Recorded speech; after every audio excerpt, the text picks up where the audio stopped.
ꯅꯞꯇꯅ Hindu ꯂꯥꯏꯅꯤꯡꯁꯤ ꯑꯣꯟꯅꯅꯕ ꯅꯤꯡꯊꯧꯗ pressure ꯄꯤꯕ ꯃꯇꯝꯗ ꯅꯤꯡꯊꯧꯅ ꯍꯤꯟꯗꯨ ꯂꯥꯏꯅꯤꯡ ꯑꯣꯠꯇꯕꯉꯩ ꯑꯣꯠꯅꯩꯕ ꯇꯥꯛꯊꯣꯛꯑꯒ ꯑꯩꯈꯣꯏꯒꯤ ꯅꯍꯥ ꯃꯌꯥꯝꯁꯤ ꯌꯨꯔꯛꯄ ꯆꯤꯡꯗ ꯂꯣꯛꯄꯗ ꯂꯩꯕꯁꯤ ꯌꯥꯝ ꯌꯥꯎꯈ꯭ꯔꯦ ꯑꯗꯒꯤꯗꯤ ꯑꯗꯨꯒꯤ ꯃꯇꯨꯡꯗ ꯑꯃꯨꯛ ꯁꯍꯔ ꯂꯥꯛꯈ꯭ꯔꯦ ꯁꯍꯔ ꯂꯥꯛ ꯃꯇꯨꯡꯗꯁꯨ ꯋꯥꯏ ꯂꯩꯕꯗ ꯑꯩꯒꯤ 91ꯒꯤ ꯂꯥꯟꯗꯁꯨ ꯅꯍꯥ ꯃꯌꯥꯝ ꯑꯃ ꯁꯤꯔꯦ ꯑꯗꯒꯤꯗꯤ ꯑꯗꯨꯗ ꯅꯠꯇꯦ ꯅꯨꯄꯤ ꯂꯥꯟ ꯑꯣꯏꯔꯣ ꯊꯧꯕꯥꯜ ꯂꯥꯟ ꯑꯣꯏꯔꯣ ꯑꯗꯩ ꯈꯣꯡꯖꯥꯏꯒꯤ ꯂꯥꯟ ꯑꯣꯏꯔꯣ ꯖꯥꯔꯣꯅꯥꯒꯤ ꯂꯥꯟ ꯑꯣꯏꯔꯣ ꯏꯔꯥꯕꯣꯠꯀꯤ ꯏꯃꯧ ꯑꯣꯏꯔꯣ ꯅꯨꯄꯤ ꯂꯥꯟ ꯑꯔꯣꯏꯕ ꯑꯅꯤꯁꯨꯕ ꯑꯣꯏꯔꯣ ꯁ꯭ꯇꯦꯠ ꯍꯨꯠ ꯃꯨꯚꯃꯦꯟ ꯑꯣꯏꯔꯣ ꯃꯔꯖꯔꯒꯤ ꯏꯁꯨ ꯑꯣꯏꯔꯣ ꯑꯩꯈꯣꯏꯒꯤ ꯅꯍꯥꯁꯤꯡꯁꯦ ꯍꯧꯖꯤꯛ ꯐꯥꯎꯕꯗ ꯃꯦꯟ ꯇꯥꯗꯅ ꯌꯥꯝ ꯋꯥꯅ ꯂꯩ ꯍꯥꯏꯕ ꯇꯥꯔꯦꯀꯣ 1980ꯁꯀꯤ ꯃꯇꯨꯡꯗꯒꯤꯗꯤ ꯑꯃꯨꯛ ꯂꯥꯟꯍꯧꯕꯒꯤ ꯏꯔꯥꯡ ꯂꯩꯕ ꯃꯇꯝꯁꯤꯗ ꯁꯤꯐꯥꯏꯁꯤꯡꯅ ꯈ꯭ꯋꯥꯏꯗꯒꯤ ꯇꯥꯔꯒꯦꯠ ꯇꯧꯔꯤꯁꯦ ꯅꯍꯥꯁꯤꯡ ꯍꯥꯠꯄ ꯌꯥꯕ ꯍꯥꯠꯈ꯭ꯔꯦ ꯃꯌꯨꯝꯗꯒꯤ Sibong lo. ꯐꯥꯕꯤꯕ ꯌꯥꯕ ꯃꯌꯥꯝ ꯑꯃ ꯐꯥꯈ꯭ꯔꯦ Sipayo. ꯐꯖꯕꯤꯗꯕꯁꯨ ꯃꯌꯥꯝ ꯌꯥꯎꯔꯦ Live nego YouTube. ꯃꯅꯤꯄꯨꯔ ꯅꯠꯇꯅ ꯍꯥꯞ ꯋꯤꯗꯣ ꯍꯥꯏꯕꯁꯤ ꯂꯩꯇꯦ ꯍꯥꯞ ꯋꯤꯗꯣꯗꯤ ꯂꯨꯈ꯭ꯔꯥꯕꯤ ꯇꯪꯈꯥꯏ ꯃꯥꯒꯤ ꯅꯨꯄꯥꯁꯦ ꯐꯥꯔꯒ ꯄꯨꯔꯦꯅ ꯑꯗꯨꯒ ꯁꯤꯁꯨ ꯈꯪꯗꯕ ꯆꯪꯉꯦꯁꯨ ꯈꯪꯗꯕ ꯃꯥꯒꯤ ꯅꯨꯄꯤꯗꯨ ꯂꯨꯈ꯭ꯔꯥꯕꯤꯒꯗ꯭ꯔꯥ ꯑꯣꯏꯔꯣꯏꯗ꯭ꯔꯥ ꯌꯥꯝ ꯂꯨꯕ ꯍꯥꯏꯇꯥꯔꯦ ꯃꯁꯤ ꯍꯥꯞ ꯋꯤꯗꯣ ꯀꯧꯏ aduna there are half widows in the particular state in Guam that is Manipur. Manipur di Lukhabi ka khaikam le ya ko. Sumaya nahasingsi wada tum lat pasina ngasi si 2021 in naha me ase si naha me ase sina ngasi se mo kayo gada ki halu le no ka ya no le na kana ni ko sila loina khangdaba ngasize noi tarani AIR haiba artificial intelligence revolution harbi robot kana thola doctor phani engineer phani amara AI doctor AI engineer AI do artificial intelligence koi thola haiba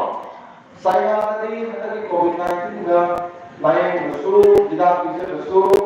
awareness of the sanitize of the loya robot na loya ado heart robot na loya youth ka ubudu urara the secretary aksari smaya kuchu document ka bhi kasam urara nahi so idara robot started koi vijay nahi और ऐसा पता कितना 3% दो हमारे robot है इसका ado this is happening now नोई मतलब नदी पूरा सही तरह नदी पूरा ये बात हो रही है यार को अनिस उधर में तार बनी IoT इंटरनेट ऑफ थिंग्स बता रहे IoT है से अगर IoT का करे smartphone smart car smart room smart hospital smart city smart room है क्या सिटी IoT से इंटरनेट ऑफ थिंग्स है का जापान में तो माइक्रोवेव नंग होटल सरकार भी बोले रहा स्मार्ट होटल का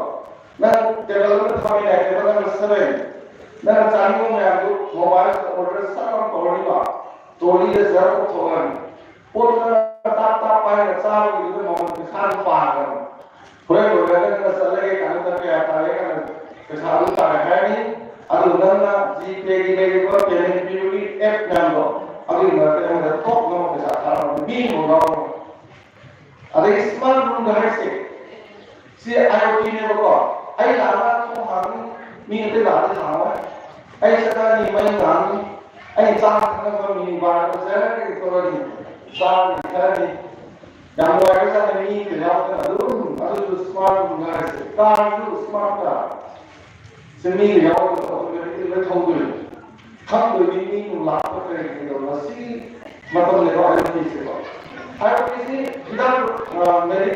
कोई बहुत सारा सीनियर है अभी यहाँ पर ना इंडस्ट्री सीनियर है इधर एक उदाहरण में जितने आदमी पावर फॉर्मर है वो शेयर ना सारा में जितना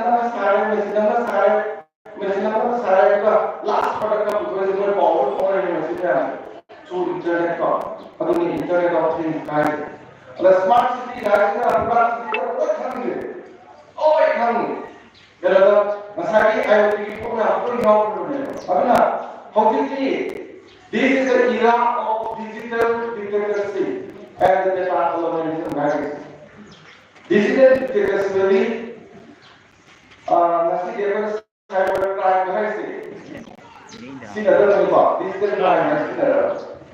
अब डिजिटल में से स्मार्ट टेलीविजन के लिए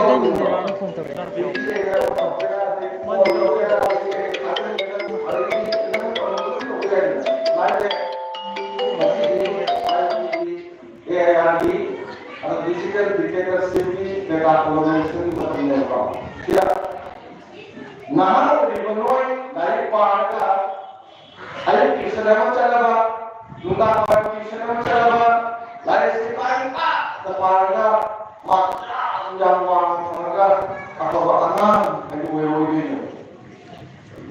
तो सी मीनिंग is change so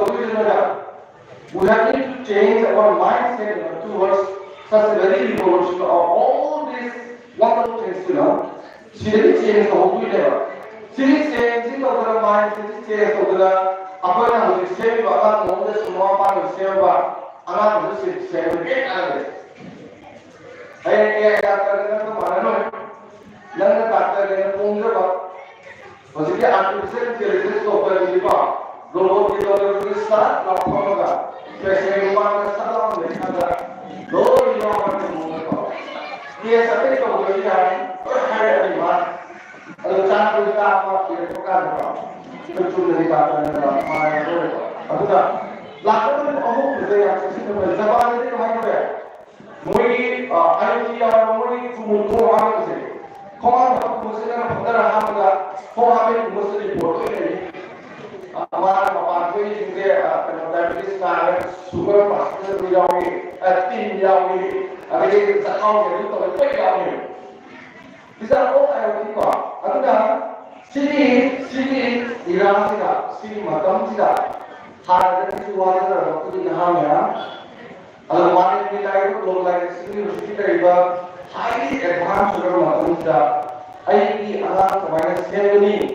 साथ में भी साथ सुखे लोग लगे कैसे मसी खंबा जाम मतलब टाइप का अगर बड़ी अगर आई केनो है कि लोग जाम बताओ प्लीज लिसन वेरी केयरफुली का नो मतलब अगर सपोर्ट में आउट नहीं we come across a lot of things in our environment का अगर सपोर्ट नहीं तो वो कोई रिपोर्ट नहीं Aku ni bayang aku lagi masalah itu informasi yang all this information there masih ada kota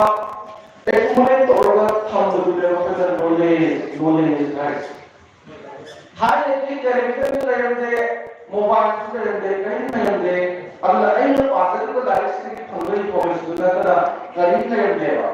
Apabila dari mana Like mau aja, like pang apa pang lagi orang tu ni, orang kaya like apa baik. Hobi ni like tadi dia apa yang musik sepai lagi. Mobile ni kalau kau payah, television ni dia, orang apps ni orang ni kalau kau payah, aku tahu tu like apa lagi orang itu sudah ni. Hobi ni mungkin yang kau, aku ni knowledge kau, pakai information yang tu knowledge tu. Nanti kau ketasar, tujuan adalah mulai terkena apa yang knowledge है. Sini knowledge ini macam ni lah. Aina kaya itu terkadang kalau orang tu dasar kau bukan macam pasal kau intelligence, hai kau. Aduh, aina ini kau kaya apa yang knowledge ini macam ni lah. Kalau macam apa lah, kalau sekamai kau terkaya, kalau macam tu kau terkaya. Aduh, kau kaya hai kau terkaya. Saya ini apa maksudnya? Maksudnya apa sih? Kalau tak orang itu boleh ada wisdom guys. Knowledge, knowledge itu adalah informasi apa? Intelligence, wisdom. Sini isyarat lain ada tahu pangan juga ni. Mesti saya guys. Mana dong buat sesuatu? Saya ada lokalnya boleh baru kemudian apa? Kalau hari itu saya kau berutang, kalau kau dulu berlalu dulu lewat, atau nanti wisdom dulu aja kerana ni. Lalu kita nak strawberry thali, ꯊꯥꯔꯒ ꯑꯗꯨꯒ ꯅꯦꯛꯇꯛ ꯅꯦꯛꯇꯛ ꯇꯧꯕ ꯃꯄꯥꯗ ꯄ꯭ꯂꯥꯁꯇꯤꯛꯀꯁꯦ ꯐꯖꯅ ꯊꯥꯔꯒ ꯉꯥꯡꯗꯨ ꯆꯔꯣꯡ ꯆꯔꯣꯡ ꯂꯩꯕꯗꯨ ꯂꯩꯕ ꯂꯥꯛꯏꯕ ꯃꯤꯗꯨꯒ ꯀꯥꯇꯤ ꯃꯆꯥ ꯑꯃ ꯄꯤꯔꯒ ꯅꯪꯅ ꯑꯄꯥꯝꯕꯗꯨ ꯂꯩꯕꯗ ꯍꯦꯛ ꯆꯠꯂꯣ ꯀꯥꯏꯅ ꯃꯥꯅ ꯇꯛ ꯇꯛ ꯇꯛ ꯁꯥꯏꯕ ꯌꯥꯝ ꯇꯧꯔꯒ ꯄꯦꯀꯦꯠ ꯃꯆꯥ ꯑꯃ ꯇꯔꯥꯃꯨꯛ ꯍꯥꯞꯄꯒ ꯂꯨꯄꯥ 150 ꯅꯣꯡꯃꯗ ꯂꯨꯄꯥ 10,000 ꯌꯧꯗꯣꯏꯅꯤ ꯑꯪꯒꯨꯔ ꯑꯅꯦꯝꯕꯗꯨ ꯊꯥꯔꯒ ꯆꯥꯎ ꯆꯥꯎ ꯄꯥꯟꯕꯗꯨ ꯀꯦꯖꯤ ꯑꯃ ꯂꯧꯖꯒꯦ ꯑꯗꯨ ꯀꯛꯍꯜꯂꯛꯑꯅꯤ ꯑꯗꯨꯒ ꯐꯖꯅ ꯑꯣꯜꯂꯒ ꯄ꯭ꯂꯥꯁꯇꯤꯛ ꯍꯥꯞꯄꯅꯤ ꯂꯨꯄꯥ 150 ꯅꯣꯡꯃꯗ ꯂꯨꯄꯥ 5,000 ꯌꯣꯜꯂꯗꯤ ꯑꯗꯨꯝ ꯆꯥꯎꯕ ꯂꯩꯒꯦ ꯅꯠꯇ꯭ꯔꯥ ꯑꯩꯈꯣꯏꯗꯤ ꯑꯗꯨꯃꯥꯏꯅ ꯂꯧꯔꯨꯕ ꯑꯉꯥꯡꯗꯨ ꯃꯀꯣꯛ ꯆꯥꯛꯑꯅꯤ ꯍꯥꯏꯅꯤ PWDꯒꯤ ꯐꯣꯔꯃꯦꯠ ꯑꯣꯏꯅ ꯍꯔꯥꯎꯏ ꯃꯥꯅꯦ PWDꯒꯤ ꯆꯥꯛꯄꯥꯁꯤꯅꯦ ꯒꯨꯁ ꯀꯌꯥ ꯊꯝꯃꯤꯕ꯭ꯔꯥ ꯃꯁꯥꯅ ꯆꯦꯟꯈꯤꯕꯁꯦ ꯃꯄꯥ ꯎꯗꯣꯏꯅꯤ PWD ꯑꯣꯐꯤꯁꯇ ꯄꯤꯌꯣꯟ ꯑꯣꯏꯔꯤ ꯑꯁꯣꯝꯗ ꯉꯥꯅꯨꯒ ꯂꯣꯏꯔꯒ ꯑꯗꯨꯃꯥꯏꯅ ꯄꯣꯠ ꯆꯩ ꯊꯥꯕ ꯄꯥꯈꯪ ꯆꯥꯕ ꯅꯨꯄꯤꯅꯔꯣꯏ ꯃꯀꯣꯛ ꯆꯥꯛꯑꯦ ꯇꯝꯃꯤꯕ ꯂꯥꯏꯔꯤꯛ ꯃꯌꯥꯝꯁꯤ ꯐꯖꯅ ꯇꯝꯃꯒ ꯇꯧꯔꯝꯗꯥꯏ ꯇꯧꯔꯒ ꯀ꯭ꯌꯨꯗ ꯁꯥꯡꯅ ꯂꯦꯞꯁꯤꯜꯂꯒ ꯊꯕꯛ ꯄꯤꯌꯣ ꯆꯠꯄ ꯑꯉꯥꯡ ꯃꯌꯥꯝ ꯁꯦꯝꯕꯁꯦ ꯑꯁꯤꯕ ꯅꯠꯇꯦ ꯍꯧꯖꯤꯛ ꯁꯦꯝꯒꯗꯕ ꯑꯉꯥꯡꯁꯤ ꯊꯕꯛ ꯄꯤꯌꯣ ꯍꯧꯖꯤꯛꯀꯤ ꯏꯁꯇ꯭ꯔꯣꯕꯦꯔꯤ ꯊꯥꯕ ꯑꯉꯥꯡꯗꯣ ꯃꯤ 10 ꯊꯕꯛ ꯇꯧꯍꯟꯕ ꯌꯥꯔꯅꯤ ꯅꯠꯇ꯭ꯔꯥ ꯃꯥ ꯊꯕꯛ ꯄꯤ ꯊꯕꯛ ꯄꯤꯒꯦ ꯂꯥꯛꯑꯣ ꯆꯩꯅꯥꯒꯤ ꯇꯧꯁꯦ ꯑꯉꯥꯡꯁꯤꯡꯁꯦ ꯊꯕꯛ ꯄꯤꯔꯒ ꯆꯠꯂꯣꯏ ꯊꯕꯛ ꯄꯤꯒꯦ ꯂꯥꯛꯑꯣ ꯁꯤꯗꯅꯦꯕ ꯖꯄꯥꯟꯁꯦ ꯑꯩꯈꯣꯏꯅ ꯊꯕꯛ ꯄꯤꯌꯣ 이만 러스원도 좀 라군지 비자가 시작하니 나요 하나디 그의 방어들 라군만 좀 넣어 마치 마마 파티가 아무도 이만지 어디 타고 저분들이 마마 마마 시리미에체 시도 장르가 마음이보다 센터 하나니까요. 나하고 같아. On the businessman. And the businessman and the businessman. Manipur ilmu mana yang saya punya tu dia. Anak hotel masih dah hobo ke, kumse. Pote cap hari nak punya je dia. Baru tak segi mereka uang dan pemakan dah. Mana kali dia office ni berdoa. Hostel so mga kalong ne na kalong kuba na se khabar ko ai charu pa pa de bi du ro hai puri chilo ko ga nan chi da number to ki ko ga tha ga hui du de chi du ada police constable select na ko la mga pran ki se select ko ada ma na pong se ai ki thabo samala nahi somre labu ka kandaru ye labu tu me हम इतने सोच में हम होगा सही गुजारा हुए लेकिन अब चुनना अब ये आना मतलब आना की दोस्त नहीं मामा पापा की दोस्त नहीं वहाँ पर आना सेवन बंदा इसान से बिजनेस पे होंगे और बिजनेस को होंगे खंडे ऐसा से क्लास होंगे ऐसा से हॉस्पिटल होंगे ऐसा से वीडियो होंगे तो आखिर में हम खंडे जी असी मोगा इसा सेलो मतलब नत्ते है जो बने जिसको अना अनार से नमाज वक्त घूमभाई से ममा पाना घूमने दिया रो पेरेंटिंग से अनवसी याम मरु कोई ना अनवा पास ना खनी रो कहीं कले हौसिन माता वाम में चुमेवा या कहीं लाइट में माता वाम चुमे का अतो खनी रो मां तो कोई करिए मतलब क्लासिंग नक्शन रो Eliminate however. Eliminate however hukuman itu mengenai hal yang mudah. Ayat sahaja kita bah BA honors, MA first class, 12 first class, medical first class. Nanti kita itu kayak itu terus bende. Nongan ini kita TV orang ini siaran terus. हम तो पिए ना लोग सब पिए बंदा से अब ये कल ये सी आगे बड़ी इजी है वो ꯊꯕꯛ ꯐꯪꯗ꯭ꯔꯗꯤ ꯀꯩꯗꯧꯕ ꯆꯨꯝꯗ꯭ꯔꯣ ꯑꯗꯨꯅꯗꯤ ꯑꯩꯅ ꯊꯝꯖꯅꯤꯡꯉꯤꯁꯦ ꯑꯉꯥꯡꯁꯦ ꯁꯦꯝꯕ ꯃꯇꯝꯗ ꯉꯁꯤꯗꯤ ꯂꯥꯏꯔꯤꯛꯁꯨ ꯑꯗꯨꯝ ꯄꯥꯝꯕꯤꯌꯣꯕꯀꯣ ꯑꯗꯨꯒ ꯑꯉꯥꯡꯁꯦ ꯍꯟꯗꯛꯀꯤ COVID-19ꯁꯤꯗ ꯑꯩꯅ ꯍꯥꯏꯖꯅꯤꯡꯕ ꯂꯩꯕ ꯑꯩꯒꯤ ꯏꯆꯥꯁꯤꯡꯁꯦ ꯌꯨꯝꯗꯒꯤ ꯃꯄꯥꯟ ꯊꯣꯛꯇꯗꯅ ꯆꯍꯤ ꯃꯌꯥꯝꯗ ꯂꯩꯔꯦꯕ ꯑꯉꯥꯡ ꯑꯃꯒꯤ ꯃꯁꯥꯗ ꯏꯟꯇꯦꯂꯤꯖꯦꯟꯁ IQ ꯏꯟꯇꯦꯂꯤꯖꯦꯟꯁ ꯀꯣꯁꯦꯟꯁꯦ ꯃꯈꯜ 9 ꯂꯩ ꯃꯥꯂꯦ ꯑꯣꯏꯅꯀꯣ ꯁꯦ ꯋꯥ ꯌꯥꯝꯅ ꯉꯥꯡꯕꯗ ꯋꯥꯍꯩ ꯌꯥꯝ ꯁꯨꯕ ꯃꯣꯏꯁꯦ ꯑꯩꯒꯨꯝ ꯌꯥꯝ ꯑꯣꯏꯒꯜꯂꯦ ꯌꯥꯝ ꯍꯩꯁꯤꯡꯕꯀꯣ ꯑꯗꯨꯒ isei nomai yang pamba sisu IQ mani adagi jago isei pamba isei nomai pamba mo IQ mani lai ko pamba IQ mani masal sport ko ba sare ko ba kan se adu su man sana bagi ko daw ni sport intelligence daw ni ba adagi apagi se mi ga wa nang ko ko da ya leadership role ko ko हमारा साधारण मान है जीवन का होगा अब अहम साधारण मान है कोई मुझे इंडस्ट्री मुझे का इंटरपर्सनल की स्किल लेगा अथवा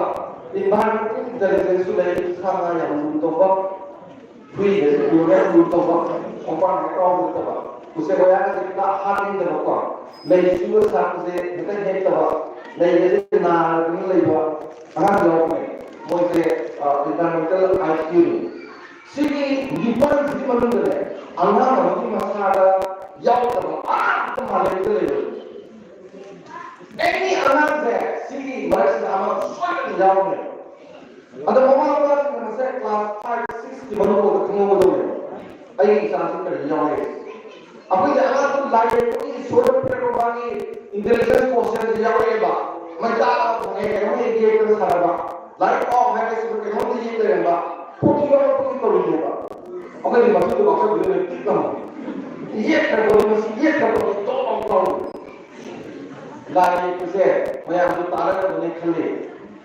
다 어머니 만나 아나마 아나는 뭐 하라고니마 $1,053 방에로 나오니. 만약 이시 서비스 토팅이 맞답니다. 민통시네 मानी मार तो वाला में रुपामा दर्जी की बा जेल थमेला माता जेल थमे से करी थमेला कई को बिजल का था अनी को थमदा सीगरेगा कम महा पे रिपोर्ट से बिजल जेल में थमा अदा जिन रुपास के अहम सिटी मचान भी मौन नाम ले मचा को पे माना निको का हाइले आई पास है मुझे इनर से यहां व्यू सीधे Ini dah, ada permission law dia. Oh my God, masalah permission ini sangat ada. Apa dulu besar, hope ini besar. Adakah jadi cuma jawa jodoh itu di mana tu dah, hantu berapa mama koi jodoh tu dah, mangsi spice itu dah,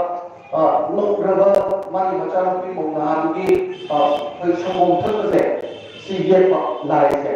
23 million civil. दा आना जो हमारे पास इंद्रा इसे करिए कि लाये को पावे अंदर स्वयं बनी है लाये में क्या हम कर बोलते हैं मणिपुर के आर्टिस्ट कहानी से हमारे का हमारी लाये में भी बिना इसी सराबु समाज को लगा नंगान का तो मिलता है कि मतलब ये सेटिंग तो होगा लोपेट और सुखी में पांडा हमारे में तक ले पड़ा मपान ले तो लाभ में करने वाला है अगर कोई लाये सब या हमारे ऑफिस के अरे तुम सारा तो कोई आप ले बने बा सारा तो तुम तो कोई साथ ले बा इंसान के तो कोई ऐसा साथ चल बा अरे तुम तो कोई साथ में फूड रोमान मको चाहे बा तो ले नहीं तो साथ के ऊपर सीधो को ले जी वो सीधो से ले बा ले अरे टीवी की कोई नहीं करा तो ले वो करे मैं गाड़ी में सीधो साथ बा अरे तो पूरी है कोई नहीं बा अरे तो ओ सिंगार से शुरू हम मैकेनिक्स के लोगों ने शासन में रहेगा एक लगा अब हम हिंदी बा अरे ये सुन अगर इसके तो देखो मामा सुबह तो तो कौन भी अरे बात ऐसा है भी अरे ये लोग तो तो भी स्पोर्ट की आई भी जो मामा को सारा ले लो सारा लोग साथ घूमेगा मणिपुर का ऑक्सीजन को लुटी नहीं बा मेरी पोते काम उतना लगे मुझे इतने कंपनी से तुम वापस की तरह लाख तो एक ओलंपिक्स में गोल्ड मेडल और सत्तर ओलंपिक्स मुकेश अंबानी का करोड़ों कच्चे है अरे ये कलाकार लोग प्रोजेक्टर वही कच्चे है कलाकार कर ले कलाकार तू तोड़ेगा अभी मैं आप लोग तो खोप ना कोई पॉसिबल हो जाते पीओ हो जाते बीजेपी खत्म हो जाते ऑब्वियसली तब एक काउंटर नहीं होता है तो है सिटी वाकई है थादोक से रखा अदुगा आई के एग्जांपल नहीं सेकुलर में है क्या अपन मिलके सब हुआ है दुहोंगा उन्दो याव दुहोंगा देना उन्दो थावन याव लोग ना उन्दो याव भी दुहोंगा देबा उन्दो थावन लोग ज्यादा लेता bahkan masalah kundo pamisa bukaga masih menau lay pare kundo lega dengan kundo kamu mungkin lega dengan loma kundo tukalaga dipaksa bisa di yo di pa kundo pare kundo pare si bani si tu aduh tu na sering kita bertemu yo tu ya loma tu kundo lega lewa lewa ada nuina alupi na pasti kira rumah kundo pare kundo kamu bukan mungkin si yo ba kundo tu tidak punya kan koy tuan koy अरे ngari sisa ko be ko de ngari yo ko du do ko ke puji da thawa ta ta de mani puri bhav samwa de kundu ka ko de ke ya ko de abu ni tera na de ko ade simo da ta thau de ko maya ne ko ke ni paisa de ke thi de paisa ko de se paisa de ke thi de ko cái gì đấy phải sao không có bên cái gì sao đấy có bên cái gì nó cũng là nó là cái balance đấy được đó cái gì thì chúng ta phải sao cái gì thôi pot thả rồi pot tốt cái đó pot nó cũng tốt thế cái số cái family money phụ bạn mà các bạn làm gì cái pot tốt nó cái mình nó cái gì pot ai nó cũng tốt cái này cái nó là cái gì Japan đó phải cái वो भी फूल देता खाई के लिए बस होना है अजय भी तो सब आते हैं अरे उसको देखिए उसको शायद उसको मुझे संगमा याद है खाने सुनने दल पर कुछ आना जाना मोहन दल पर कुछ आना अतो कोई अगर सिर्फ लोग सीधा आका काम में आते खारगा कोल्ड स्टोरेज का गाड़ी का ठंडा होगा इंटरनेशनल लेबर ऑर्गेनाइजेशन इलो विड्रेस के दूसरे लगा मसक से नाना हालगा पोचे में आलू कोगा या पोचे का उनका कोई कारो पे तो हाथ में उन्नाय तो छुट्टी नहीं है पोचे की अलग में तो गाड़ी से सर खारो बनी अरे हमारे पैसा से सर चीजें बता सोम दा हाथ पर चल रहा था सोम दा हाथ का पूरी कमर दाई करो भी मत सामने में आना क्या नहीं बोलो सही तरह से अलो मामा पाद लेगा सिमुनी अपना पिछले के उधर प्रसाद कैसे मिलेगा अगर हम क्या करेंगे ऑफिस के प्रसाद तो फिर जो अपने की सपोर्ट में करते हैं खबर की में हम लोग पैसा सरकार को दिया कोई बात नहीं अब तू न तब आई ने प्रसाद भी है तो भी है अब ये प्रसाद न तब दा अगर सिमिये ने हुआ हम लोग आए ना तुम्हारा हम जब नहीं आए थे जब हम लोग अपनी हम सॉन्ग भी आए को अगर जिला में मिसगाइड कर रहे चुमे बा आई हाइदर की अगर लोग इन लोगों को बिना लोग हाइदर के अगर लोग बिजनेस को हाइदर के या साथी लोग बाबा लाइफ को बाबा दो से पता को अगर अभी नसाई ARR को IoT को डिजिटल बिजनेस को अभी डाटा को जो अबू को लोग लगा कितना होगा बाबू मतलब बाबा में से काहे अरो हाय भगवान से अनाम लिस्टिंग अनाम मनुष्य अनाम निकल जाओगे अनाम कोई मत जाओगे आये तो दूसरा कोई भी आप नहीं हुआ बस अनाम लिस्टिंग का निकल अनाम निकल जाओगे अगर अनाम ने अंदर के लोगों को नहीं मानो नंगे तो कोई नहीं अनाम कोई माने अगर वो तो फिर का मसाला करी जाओगे मानी पोपल की करी जाओगे भी लेंगे angang se ma ja ma thong tai adon dai ma ma bo lai ku se na kai video mari lai ku school sa na bio lai en bio adu ma yang lai ta mi se siu ta mo ma lai ta mi bo ta mi secondary ho ho ma mi ne ja bo adu priority video adu he parking ne ma ku ka paisa ko la ni paisa ta mo ko ni akoi lai ta bo lo ka to ki ma lo ba da thong se hingo kai ko se mantri kuno ada mo wa mo sa lo ta ya lo ko masubaya akoi miyeng se ai khamba ai na khali aduna hojik lai ba train sida phuna yeng ba ya ba thore se da ha go tu ha lai person ro ba scientist lo man hai Abdul Kalam ngarang hai se masina iba loi ga se ni ngasi hai masina pau se khabar se ngasi hai masina hai hai masina ne parikha ki question ne hamare parikha ki question do fajra pa ga option na bi mandadi nan se सारा को लगे खुद का हाथों से होगा 10 दिन में दबाना रमाना है से आपको आराम में से 10 दिन में दबाना टिश्यू पेपर वही मुझे है अब ना आपको ये ना आराम से ना से खंडर वालों को लाइट तंबदी तंबों से लाइट तंबदी ने वज़ार पराता है ना परात उठाए ना अदुआ परीक्षा को करें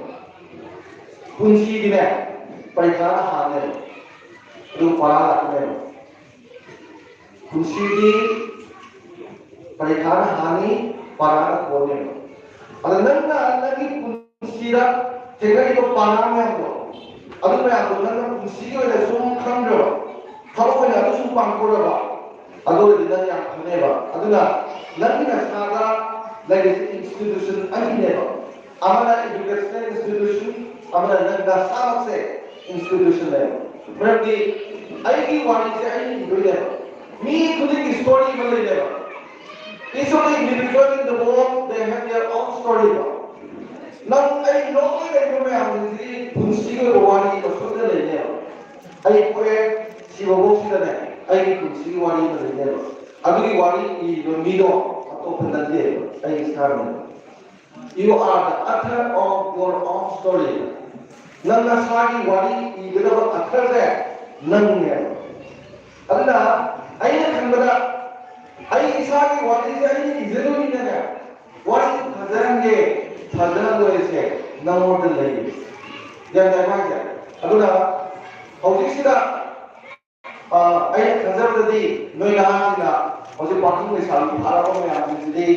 main power to jam ne asada kalani dinasi yang sakit ni jadi orang ni dari sulung pawak dari para khabar rumsuzi kalau sudah rumsaksi anak kelas 6-7 ni lagi khabar rumsul biro anak di pakon anak bersih itu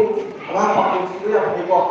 pakon sih itu pakon sih kalau lagi suka amba lagi khabar sulit ada saling bersih ayat pakon kaya tu ada lagi pakon dah ayat ini yang kita dapat अपर अनाथ सिंगा पॉकेटी कमान पारी दोस्ती उदार रोके दोस्ती का अनाथ sing like तुम्हारे पांच के जैसे उदारू आई उदारो इधर लाइक तुम्हारे पांच के जैसे खाने तो बुरे होगा अपर लाइक पांच से एमे लोयरबा उदार लोयरबा अनल लोयरबा उदा लाइक तुम्हारे पांच के जैसे खाने तो लाइक तुम्हारे पांच के से लाइक से तुम्हारे पांच के जैसे हमारी यूनिवर्सिटी वो लोग फॉर्मूला में लेगा लाइक पांच का अदुदी कहिनो S Q R R R bên nào cái không thuộc này S Q R R R không theo S yes S Q R R R hai से पिछली को अगर यूनिवर्सल फॉर्मूला में लाइक पांच होगा S stand for study X का surveillance सी like से like सी बात बंदा लाइक सी का नाम इग्नो कर्म पब्लिशिंग हाउस का फॉर्म बना ये अलग सुधर एडिशन पेज ना क्या पाले एक्नॉलेजमेंट कराना तभी चैप्टर क्या पाले ना सर्वे को भुगतो ने वहाँ चलो इस तथ्यों को अगर मैं आंसर है आई मुखार का है कि बात नंद तमिबा इंग्लिश की लिटरेचर नंद उनकी पार को लड़को अभी की ना पेज से आई लाइफ का पेज नंबर साम को कुमार जाओगी पेज साम में कुमार जाओगे ना हाई को लग गया आई फिर वो को समाज जाओगे ठोके apa tu jauh? Jauh tu kalau kita kalau ni,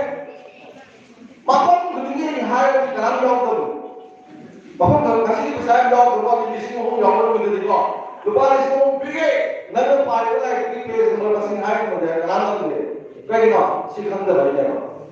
Ada tu lagi post kita apa? Aku lagi post dia apa? Wazar tu pergi, wazar tu pergi muat tu pergi post dia apa? Ada nang hari servis pada tu pergi. Karena ini gas itu isno sekarang bersama itu form itu maman kapi itu acknowledgement karena tahu sector kayawi base kayawi sekarang di mana yang mau ngaku kada kayak mau presentation itu apa yang bisa nih ayo ngasih hadir di David Stone iba dari system analysis saya 2005 form iba third edition dunia page number 120 rugi मैं को प्रेरणा दी लोगों को मैं जो बोल रहे थे क्या कहते यार क्या कभी कोई तो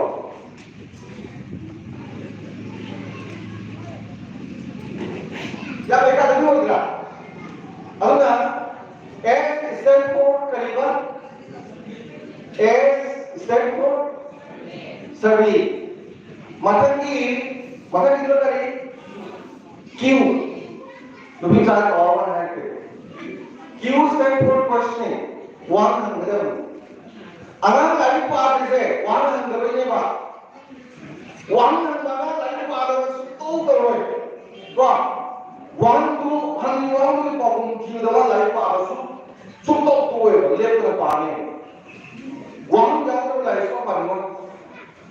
Agar Q stand for questioning pak. Saya betul betul, wasor ini saya mahal sih. Wasor ini saya itu jarang kerja part. Kelas ini terbayar, kelas ini terbayar itu kan, kamu berapa?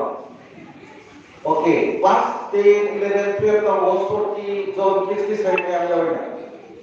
Saya itu hanya pakai pak, title itu kayak waktu kan, lalu ada wasor sekarang, puisi wasor. Mana kayak saya, tentang itu ada isolated atau lain apa itu kayak si orang sebenarnya light तो यार मेरे को जाना नहीं है ओजान तो हम तो दिमाग ठीक नहीं है क्या हुआ है मैं बोल रहा हूं हम बोल रहा तौड़ी में हम का और वहां से हम लाइट पास हो गए पेपर आई ना मणिपुर से बात नहीं लेगा आई के लोग ले को वहां क्या जाओ ही बोला बात ना क्या चाहोगी फॉरेस्ट क्या ले प्रोडक्शन करके ले या सब तो मणिपुर का अभी तो बड़ा कोई जगह नहीं मणिपुर से बात ले ही नहीं है सिर्फ वहां पे हमें को दिया होगा लाइक में कोर का खा लंबी जगह रूपा आ रहा है नेबा यूं के रूपा आ रही रोज बाबा बंदी वहां में आपको हमने बोला पॉपुल हमने बोला अदना वहां में आपको लाइक का ना पार लेनी और इतना पानी नहीं है अदा yang mungkin je aku ini aman si wang je lari tuki sektor mau loreng kan masalah itu bukan saya apa yang saya kalau mama tahu kan ada kendal suka ni dah Einstein kata don't stop questioning one unbelief no one unbelief no there is a singing society Lutheran society है क्या अगर kendal suka लेगा ऐ वो तो हम माने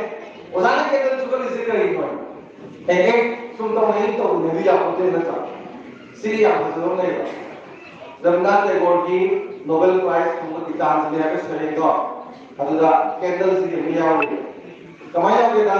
नुमित मारा तांका ना मंगान से लेकर ना मंगान ये लगा सी मयाम तो वादन रखमतम से सीधा मुझे पूरे अलग निकला है ना मतलब मुझे मंगान करना ना पी के देखे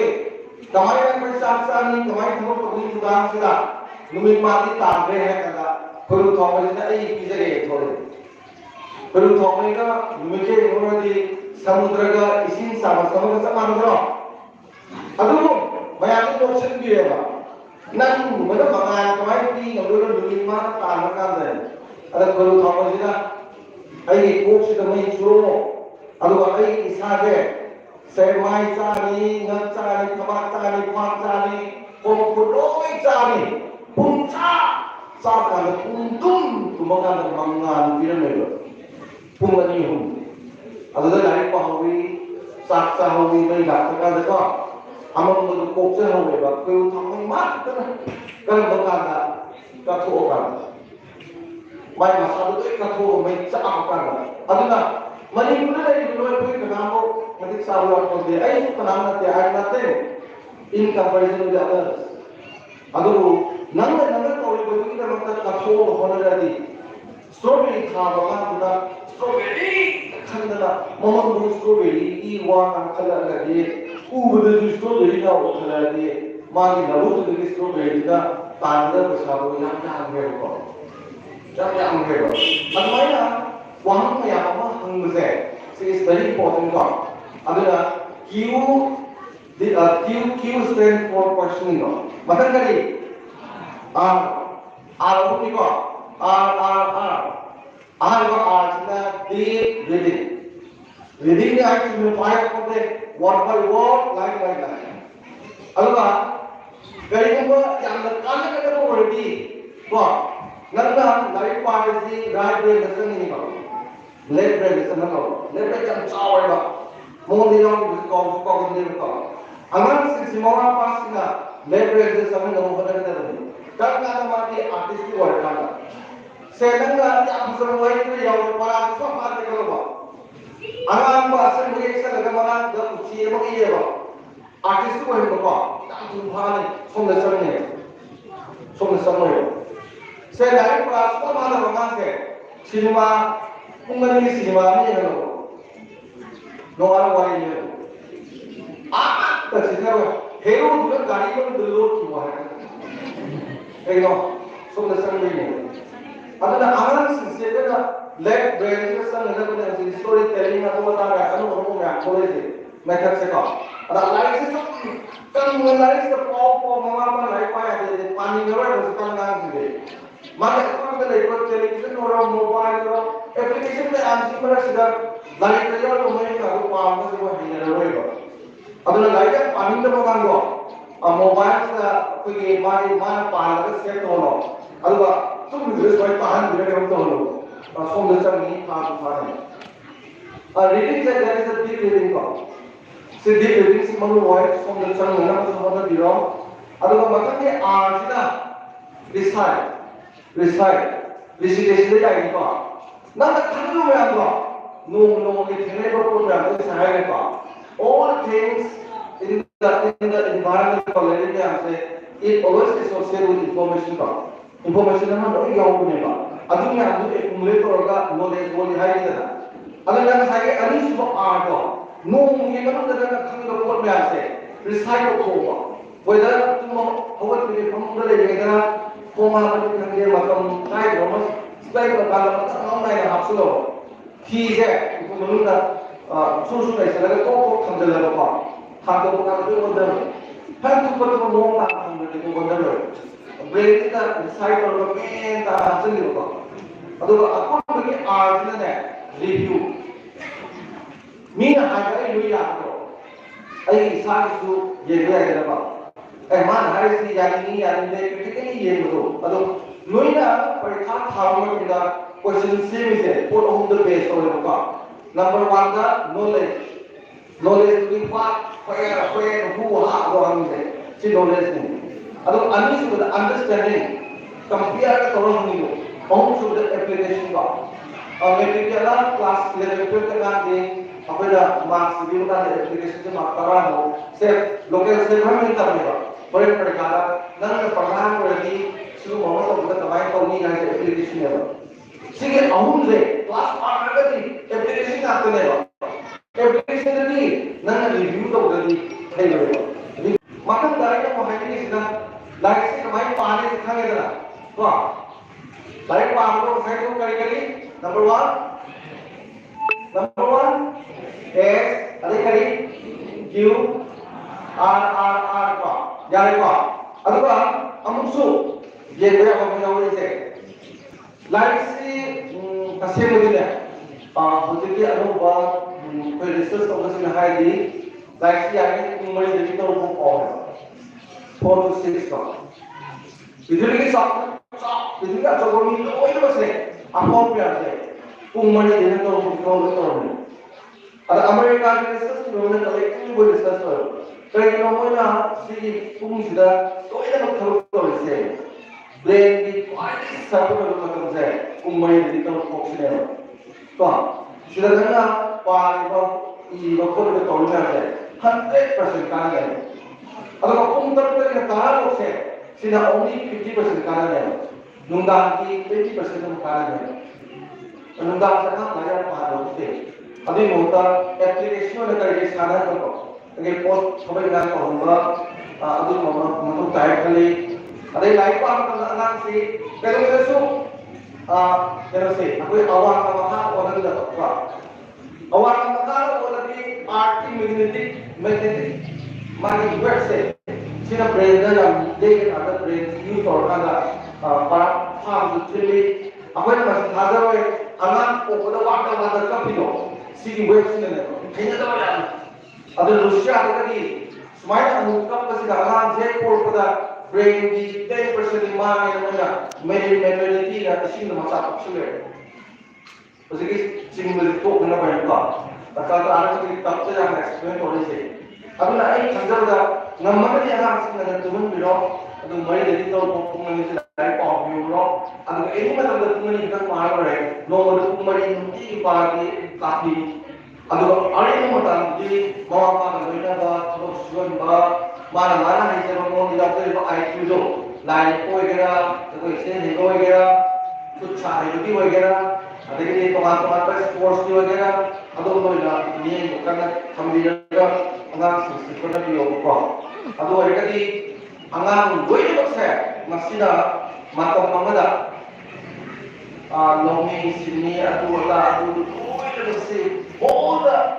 market terkau dunia entrepreneurship ko ida business ko ida तो का आई मतलब जब साहब ने लग से कहो आपको ये काम से जब तले ते लोग भारत की लेबर स्टेट में हम सिंधी मियां जिसकी मचकता आपको ये अंगाम से फंडे कर दिया तब पूरा मणिपुर के लाखों स्पोर्ट्स मणिपुर में जब कोई ऐसे मणिपुर में साइंस टेक्नोलॉजी मणिपुर में है तो अदुगुम्बा पुनिंगे बुहम जुथैगना तो अदा इरम तमसिली लाइफ को बाहर बताए मजे पर तमिल और थाव फेलेबा चांदल ले यूनियन उकोल प्रोमाय सना हो ले तो मारे सिंग में आंसिंग सिदा हर्बल जिंसी क्या हो रहे हो सभी ये से ना कम माना ले आपको असली गुली इधर सारा को दो तीन का तार को हर्बल में आते अब लंगसिगी लेहाउ this is wonderful part Japanese massage na hai badi ni mahal la yukulat na badi longal mi no hogal tu mala hai moi da fu ga khar la fu pa ga na bada plastic la yon jan na cha ka ba hwan man ki na da wa ho na ga na ko thai ya so ako ye to ku ni jale de mo ho da siru ma le ba na ako ya na ga se ai thate kali e thang jale bada da la ma ko ba ma na ha na ne Lahan na tawag na mama sa pinsa o pangsa o na hanin sa mahida palitang le yu jutangi mahida na ko sambong jutangi khui jutangi tadikini chuli jutangi mahida koi tangi ko palitang mahida mitti ki se magina mahida sing se only 1% 99% is हमोई की वक्त नहीं है तीस पता पाया देखो हमोई की वक्त क्या हो रहा है only इसी में 1% है अगर नंग को पाकू में मतलब इस सामने में ये जो ताल में नहा नंग में लेगा मामा का बाबा का नंग में खुद की तुम डायरा नंग जब तक खन बदम हो पुचो में की ताल में से तो बनो पा मरनी आई नोइदा आप खाए देखा How's Manipur Lariba social stability that treat politically treat economically treat socially treat तौरनी मियोल की हक थोक को ट्रीट तौरनी लोइनमक से सब खायगा आई सारे आम द हाइरा क्वाइट लाइक टू ला हाइ नोइने नोइबन नाइ टू नहाम याम से मसिदी खुदों चा लोगदोबनी मरंदी knowing latana bichira form of the meaning if you understand the intrinsic values of you then like what adugi matam duna ko paam se adugi iramat duna ko nai se ko ado zabadula hai zabadu se nam tang ko ni ko di ma gi chizig la na ta le yana ngale ngi de da go to me ni is very very difficult yana tanzania ko mo yam yo ni aku ini kan boleh letok kan ni bina letok ini harus tu mati harus supaya tak ada ni yang tu mungkin tak aku ini saya harus sudah bagus letok tu sih mana tu sudah betul tak ada bagus tu lah kasi saya tu apa ni pun ni ai nak bagus lah apa rajin macam dia lah hai ada macam yang baru roy norma berkala kita aku ni saya dah pun dia kok आई हनुमाना दुआरी का सामने नहाने का सामने ये लोग नहाने का पूरे कमीरा मो अगर वहाँ पर ठंडी के दबाव ना अमात से वाक में दक्षिण से तो गिर में प्लीज को नाम सी नारी हो अगर इन मुझे ले निगाह को मार के पास दक्षिण से अन्ना पता नहीं सीने को मार के मुपाल का नीति को ना पता नहीं सीने को इन से अन्ना से यूं ये लेकिन Orang Thai, plastik ini itu boleh makan pagi itu sudah bapak di Hai Pekan terlalu pom salam aku tu lah, kalau mama di maka saya sih tulis buku di pala suka kalau, kamu pagi ada dari kau, tapi mama yang di bapak di masyarakat tadi mari itu masuk itu, masyarakat kami dapat dan mulai ini. Bapak si juga sekolah support dokter masa main di wilayah ini dah berbasis di sekolah support dokter tu belum tentu diori yang mereka nak jadi itu nanti juga ini betul atau nanti maksud dulu apa mama kaya ni mama dia hai punya lah mama ayo berikan doan cerita ayo berikan dokter dari dulu mama ni sudah kau ini tu ya oh, ayah nak ayah jangan dikatakan yang paham terus banyak. Ayah terkadang memang masalah paham itu boleh datang dari politik itu justru dengan yang lain itu boleh juga. Adakah alam hasilnya sendiri terkesan sesuatu juga. Yang dah utara utara saya masalah yang tu pun lalu buat mengincar dari terus sendiri mau apa aja kamu ni. Mama tu lebih lah mau kiri usia panggilannya mau umpan apa itu dari dah dia terpakai saya ini main sebagai kali jadi pada pasukan sana itu wah maka para kita punya lupa kudu itu yang mesti kok dan jadi pada sana wah namanya aman ibu itu besar itu aku coba lawan depan yang itu lagi Luti buat apa lagi? Orang terkesan dengan ini, pungkata, jumlah semua, yang demari jumlah modern orang mereka. Jumlah harga orang ini, mana lupa lupa roman, tidak tahu. Ayo saya kelas ini mana ni keluar kita keluar saja. Ayo itu kelas ini apa? Atau bisa apa ibu mana sana punya pakai IC punya. Ada apa cara bapak terkait kan saya. Mana orang yang cinta kau kaji, atau si film ni, bukan buat di tempat toko telefon, toko mesti tahu bisa. Mesej harus dia dari yang thari bukan. Aku ngaji di sini mana sih? Dalam sini mereka mungkin kerja banyak pasal. Aku thari orang bukan foto ni kita. Apa yang untuk dia, apa yang senang itu, hari ramai. Very much high. Awak kau thaki buci nomor juga lagi biro. Berarti low. Pada low lima macam dah low dah hard sih. Lalu kita lewat lewat pun boleh juga ber. ai sa do adu lo ko de imung du ne ha de mama no pa ru chi na de sina ha ne ama so me na ta ne ko adu ka adu da na ta na mu ama si no mo mo mane ko le ga di mo gi se ba ko bi yo ko उसका मने को से मने को को दूर तो हम उसिया गांव से को तो साइड की फेरो तो माले आते दिया को से लगते हो मने को तो मकु को पूरा तो हो इशू दिन तो मचा को सुन जो इसी नशा को तो बा की और को पोजे को को को बदल से भी बा चाय खा को को उसी में ले बा मको बदल लंबी जो हो बा बा नि खा को अंदर दा का को सा को मन लगे ने मको में मन लगे ने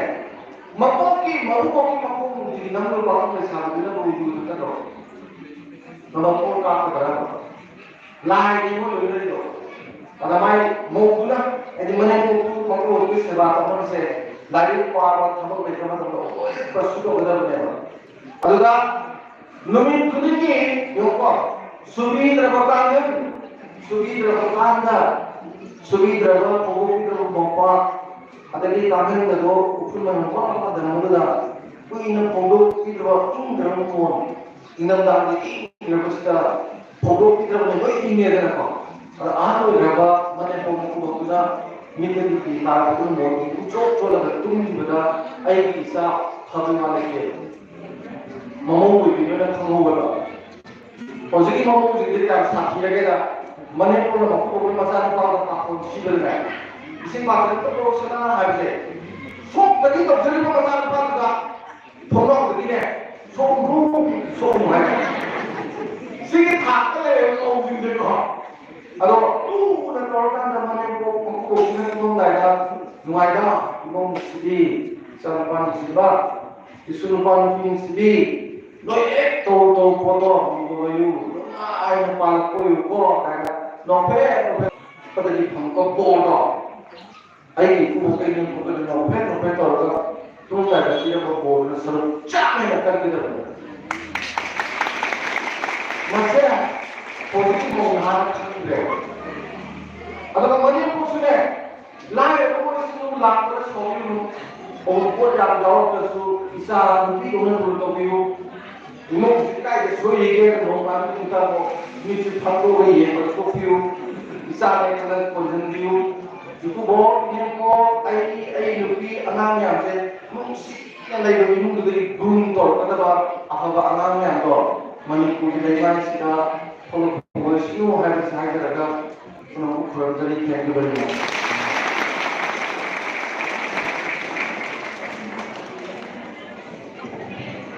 Tagarsari, Waza, Zanedi,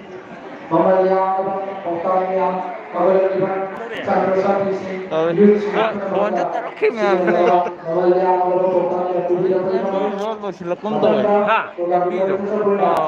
Masidi, Nikumdor, Masidi, Gesavani, Pumala, the Nation, Mota, Ajaruba, Chagasi, the Romalia, Kaina, Taylor Stena, Automastic of your Sindra. Sir,